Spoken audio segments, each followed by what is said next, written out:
ஆசீர்வாதங்களின் ஊற்றும் உறைவிடமாய் இருக்கிற கர்த்தாதி கர்த்தருக்கு துதியும் கனமும் உண்டாகட்டும். இந்த நாள் ஜெபிக்க வேண்டிய ஆதார வசனம் 1 சாமுவேல் 2ஆம் அதிகாரம் 7ஆம் வசனம். கர்த்தர் தரித்திரம் அடைய செய்கிறவரும் ஐஸ்வர்யம் அடைய பண்ணுகிறவருமாய் இருக்கிறார். துதிப்பதற்கு 2 கொரிந்தியர் 8ஆம் அதிகாரம் 9ஆம் வசனம்.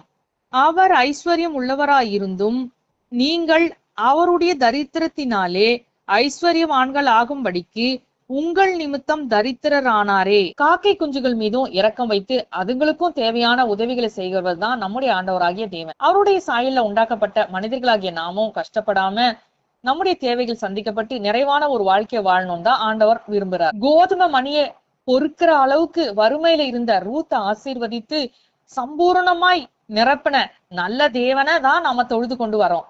அது மாத்திரம் அல்ல, தாய் தகப்பன் இல்லாத எஸ்தரை ஆசீர்வதித்து தேசத்துல ஒரு மேன்மையான உயர்ந்த இடத்துல வைத்ததையும் நம்ம வேதத்துல வாசிக்கிறோம். அப்படிப்பட்ட தேவன் நமக்கு இருக்கும்போது நாம எதுக்கும் கலங்க வேண்டியதில்லை. கர்த்தர் நம்முடைய தரித்திரத்தையும் ஏழ்மையையும் சிறுமையையும் கண்ணோக்கி பார்த்து அதை மாற்றி நம்மை உயர்த்தி ஆசீர்வதித்து மேன்மைப்படுத்தணும்னு இந்த நாள்ல ஜெபிக்கலாம். ஆனா இந்த ஜெபத்தை செய்யறதுக்கு முன்னாடி ஒரு விஷயத்த நாம நினைவு கொள்ளணும். சுகபோகமா நான் வாழணும், ஆடம்பரமான ஒரு வாழ்க்கை வாழ்றதுக்காகவும் பொண்ணு வெள்ளியும் நிறைய வாங்குறதுக்காகவும் எனக்கு ஐஸ்வர்யமும் பணமும் வேணும்னு சொல்லி ஜெபிக்காம, தேவனுடைய ராஜ்யத்தை நான் கட்டணும், தேவனுடைய நாம மகிமைக்காக நற்கிரிகள் நிறைய செய்யணும், அதுக்கு எனக்கு தேவையான பணமும் ஐஸ்வர்யம் வேணும்னு சொல்லி ஆண்டவரிடத்துல நம்ம ஜெபிக்கும் பொழுது நிச்சயமாகவே நம்முடைய ஜெபத்தின் மீது ஆண்டவர் பிரியம் வைத்து நம்மை ஆசீர்வதிக்க முன் வருவார். துதிக்க வேண்டியது நம்முடைய தரித்திரத்தையும் ஏழ்மை நிலையையும் வறுமையையும் மாற்றுறதுக்காக